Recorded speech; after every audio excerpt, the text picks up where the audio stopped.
กราบสบายดีเบิร์ดสู่คู่สู่คนทุกใจทุกมุมที่นะฮักทุกข่า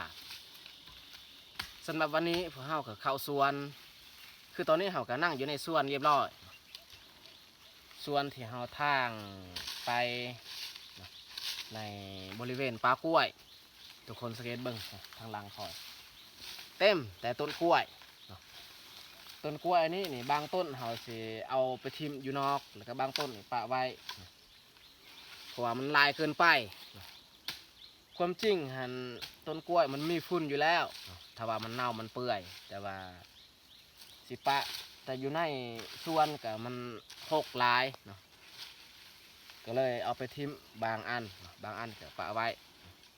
แล้วโอเคมันแต่ทุกคนติดตามเบิ้งกับพวกเฮาได้ในวันนี้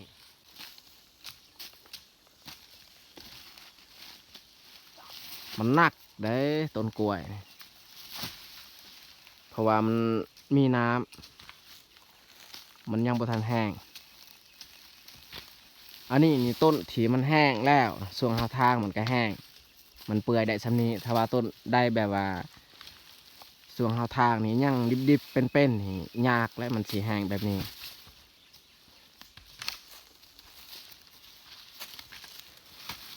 ซ้ำซ่ามันสิเปื่อยนี่ประมาณ2 ปีแต่ว่าเฮาเฮ็ดสวนในนี้เฉพาะปีเดียวเท่านั้นมันบ่เปื่อยง่ายดอกถ้าว่า2-3 ปีเฮาเฮ็ดต่อนี่มันมีฝุ่นอีกแต่ว่าเฮาจะบ่ได้เฮ็ดดอกเฮ็ดแต่ปีเดียวเท่านั้น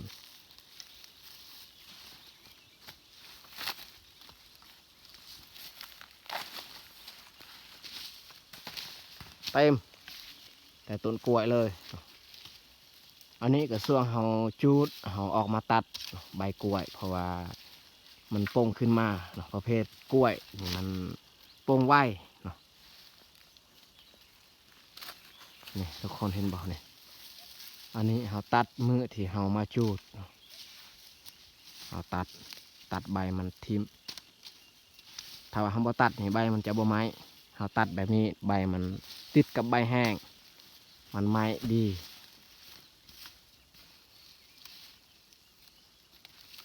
เมียกองไว้เอาเห็ดกอง5นี่แหละวันนี้แล้วก็สิเอาอันนั้นข้าวโพดหรือว่าสาลี่มาปลูกเลย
นักแห้งเขาเอ้ย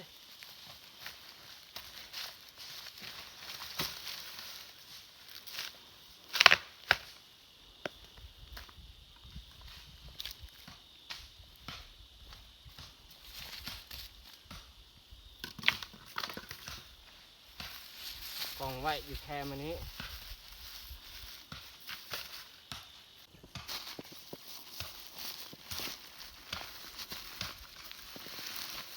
โอ้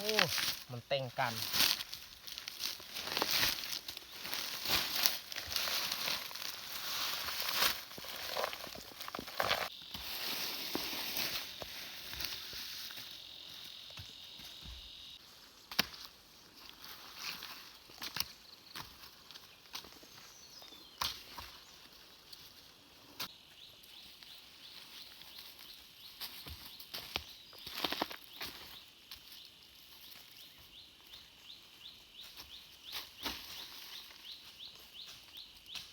เอาเก็บส่วนใดส่วนหนึ่ง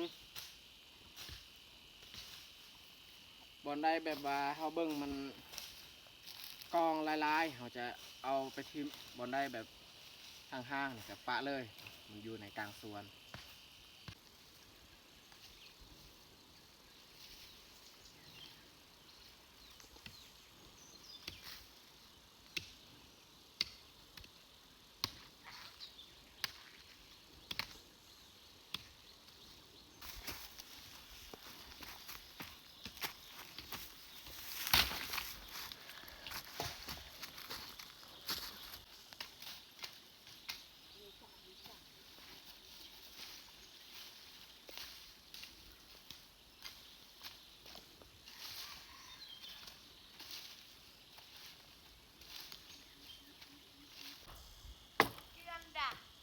cứ mưa dòng thưa đào tàu rồi chọc cái tàu đi hình chọc tôi tồi mới đầu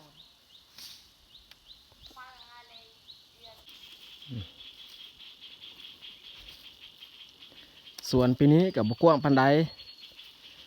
ก็ซ้ำพอดีหั่นแหละเฮาคิดไรว่า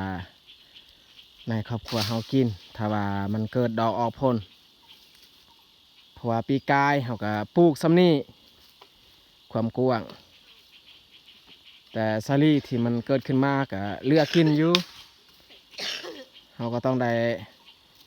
เอิ้นพี่น้องอีกมาเก็บมากินซอยกันบ่ฮู้ว่าปีนี้เฮาจะได้เอิ้นญาติพี่น้องมาเก็บกินหรือบ่เนาะมีแต่ทุกคนที่ตามเบิ่งหั่นแหละ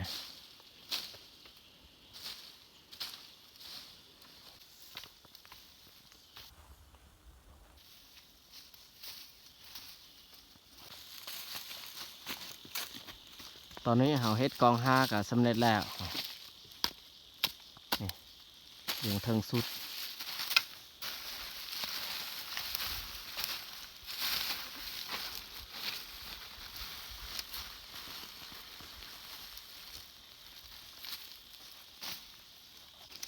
เอาไม้แปลกอันนี้มาจูดกองห้าที่เฮากองไว้2-3 กองอยู่ลุมส่วนนั้นต้นกล้วยนี่แม่นเฮาจะบ่ได้กองต้นกล้วยนี่เฮากองก็เฮาจูดบ่ไหม้ต้นกล้วยนี่เฮาอันนั้นเอาไปทิ่มอยู่แคมสวนแต่สิจูดหญ้าสิ่งเศษเลือดอื่นๆเนาะใส่น้องแยกลงไปจูดเลยเอากับไฟนี่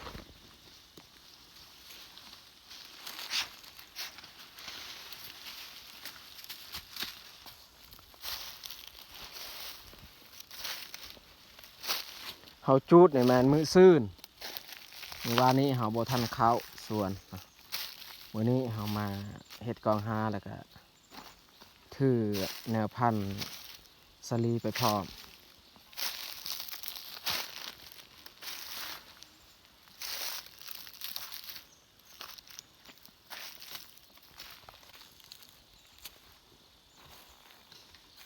เราแยกไปจูดเบื้องนั้น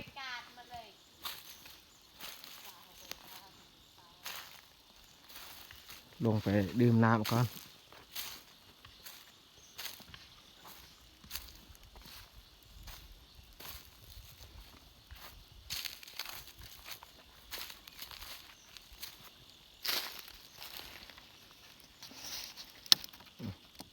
เอาน้ำตุกนึงสำหรับในให้ในส่วนตุกนึงในแมนเฮาปะอยู่เทียงให้ของน้องทรายมันบ่คอยแม่ปันใดน้องแยกจูดเพราะว่ามันยั่งซึมส่วงเกาะโมเพราะว่ามันบ่ถึกแดดซองมามันบังต้นไม้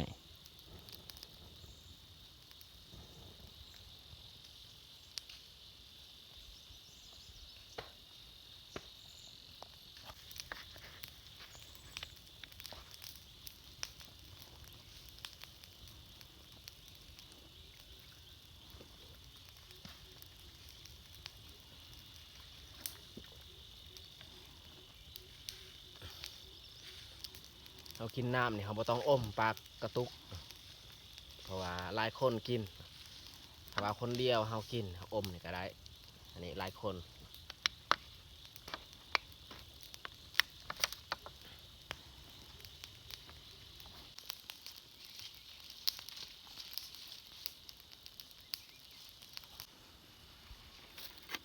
แวกคอยฮักกะตี้มือวานนี่นะเอาออกอยู่นอกเลยเหล็กแวกเขาดีขนาด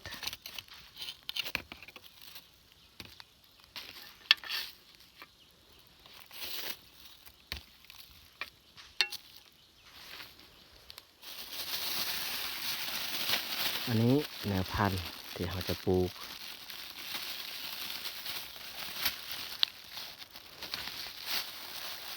สาลีกับอีหยังแน่แม่เอามาเราจะมาเบิ่งแนวพันธุ์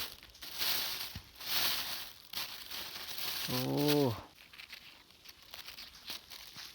อันนี้แมนหมากทั่วเนาะถั่วเขียว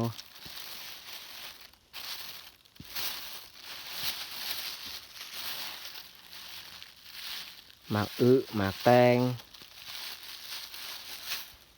เบิดสำนี้แหละเนาะสาลีหมากหมากแตงแล้วก็ถั่วเขียวเนาะ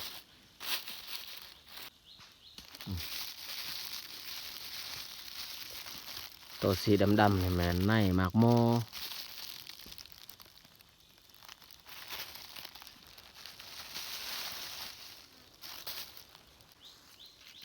ให้น้องแง่แกะในมันออกเลยนี่หมักถั่วแกะออกหมดเลย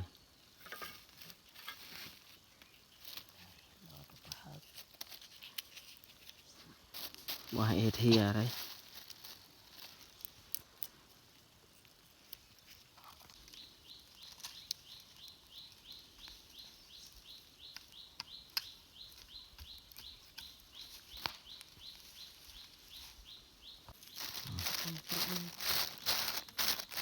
ได้หลายเม็ด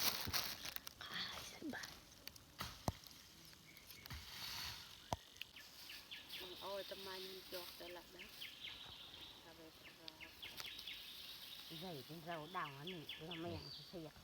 เขายัดใส่ทงส่งเพราะว่าบ่ได้เอาอันนั้น น้ำตาเนี่ย กระเจาะ น้อยใหญ่ขนาด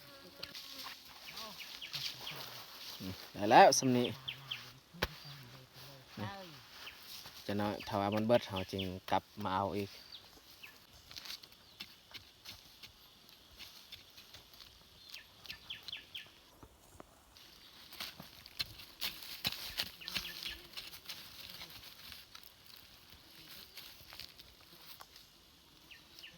ก็ว่าเด็ก เขาป้อนไส้ประมาณ3 หรือ 4 เม็ดเพราะว่ามีบางเม็ดมันคืออันนั้นมอดมันเจาะกินป้อนไส้หลายๆยานว่ามันบ่โป่ง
ในเรื่องบ้าแง่มกันอัตตากาแปลงเกเรกับไปเล็กตีเยี่ยวแต่เหมือนดับโอ้โหตรงนี้งามเลย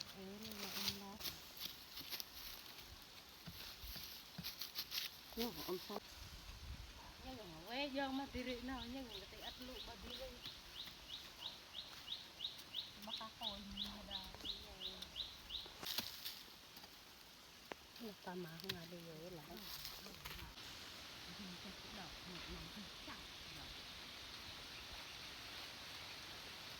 เกี่ยวกันเป็นที่เส้นนี่จะไม่โน่อะไร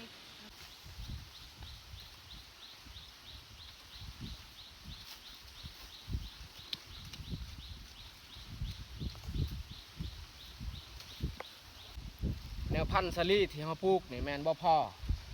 เอาปลูกฮอดนี่แหละนี่จากนี้ขึ้นเทิงนี่เขาบ่ได้ปลูกส่วนมึงนั่นนี่เมียกับแม่ปลูกให้มันแล้วบริเวณนั้นบื้อนี้นี่จงไว้มันบ่พอแล้วบางทีมืออื่นเขามาเติมให้สำเร็จเลยแล้วก็สิเอาจำพวกอันนั้นมามาแตงอีกมาปลูกห่างๆเอามามาแตงเหมือนแม่นเขาสิปลูกที่แบบนี้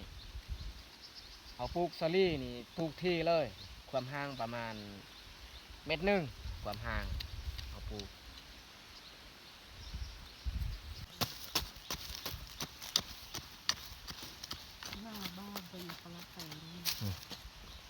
เอาปลูกหมากโมหมากโมโอ้หมากโมนี่โบราณเนาะใส่2 เม็ดซะ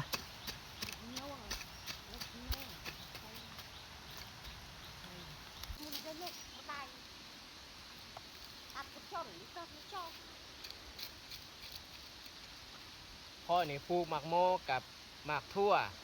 ส่วนเมียนี่ปลูกหมากแตงแล้วก็แม่ปลูกมะแบ่งกันปลูก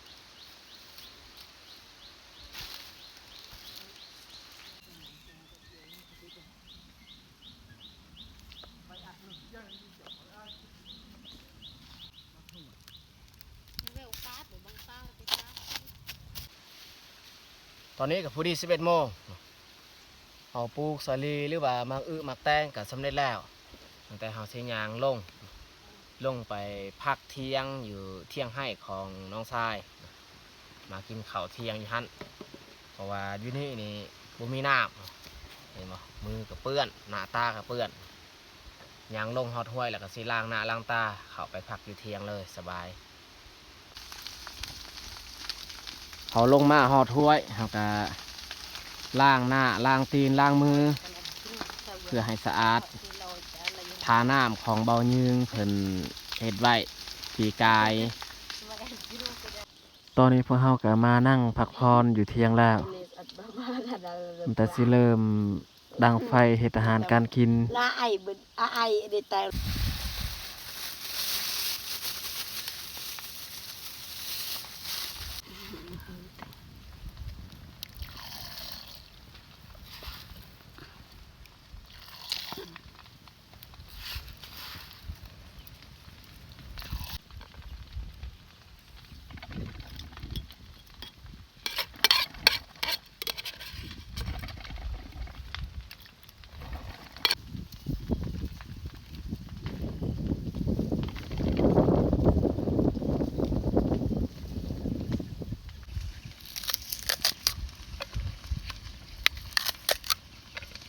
ให้เปลือกเจ้าแบบสุกเลย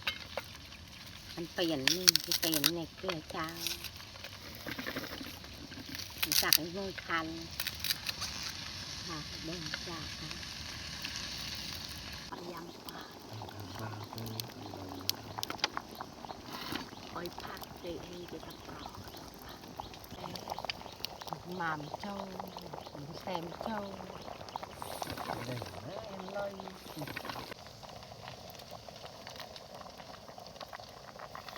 ง่ายบริษัทมันอาจเจอทำก็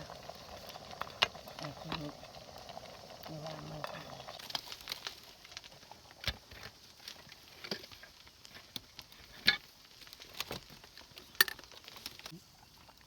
เดี๋ยวเราไปห้องขัน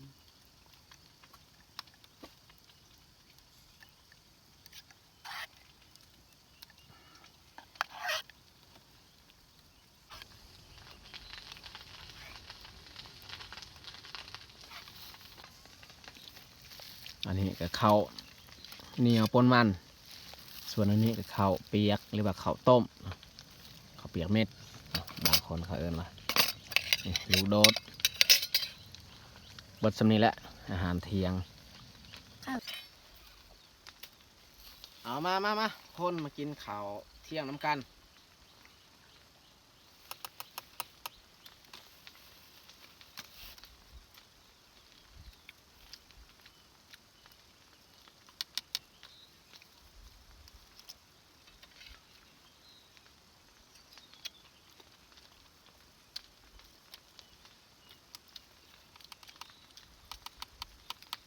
สมัยเฮายังน้อยเคยกินแต่ข้าวเปียกแบบนี้แหละบ่มีข้าวเลย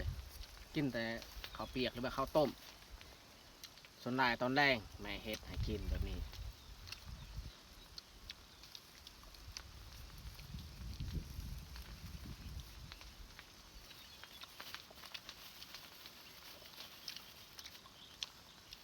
สมัยเฮายังน้อยนี่อึดข้าวบ่แม่นแต่ข้าวมันต้นก็อึดบางครั้งก็ไปเอามันต้นจากบ้านอื่นไปขอ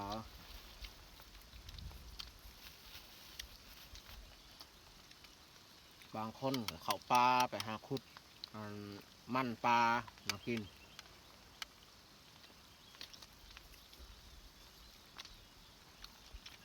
แต่สมัยรุ่นเฮานี่ข้าวนี่เฮายังอึดแต่ว่ามันต้นนี่เขาบ่อึดแล้วยุคนี้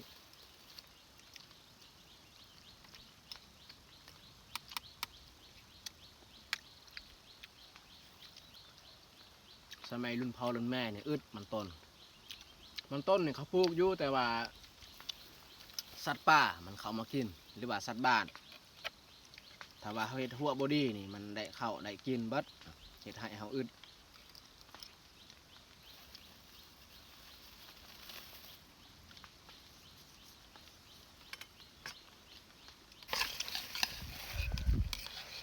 โอ้เขาเปียกไก่สิเบิดแต่ว่าเขาอันนี้ยังร้ายเขาอันนี้บ่อยากพันใดกินแต่เขาเปียก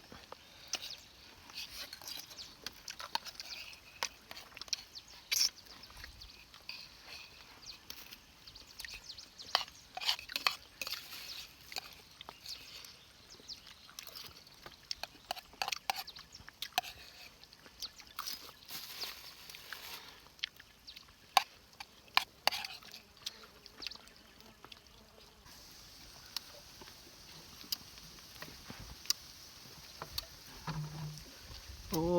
น้องใหญ่เลี่ยถ้วย ความแซ่บข้าวต้มเบิดเกลียงเลย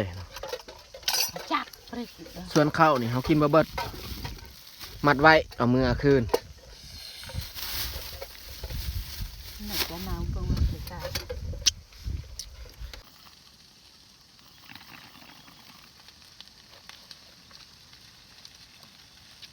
ตอนนี้พวกเขากับสีเกี้ยมออกมือแล้วก็สำหรับคลิปนี้เขากับสีจบลงอยู่นี่เลยต้องขอบอกขอบใจ FC เบิร์ดสุกคนที่เขามาเบิ่งมาชมตั้งแต่ต้นจนจบถ้าบ่อยากพลาดผลงานการเคลื่อนไหวของเขาก็อย่าลืมกดไลค์ถ้าดีใจอย่าลืมกดแชร์เพื่อเป็นกำลังใจให้พวกเราได้เฮ็ดคลิปต่อไปและอยากขออวยพรให้ PPFC เบิร์ดสุกคนจงมีสุขภาพแข็งแรงอย่าเจ็บอย่าจนเหตุยังก็ขอให้เจริญก้าวหน้าปรารถนาสิ่งใดก็ขอให้สมหวังทุกประการ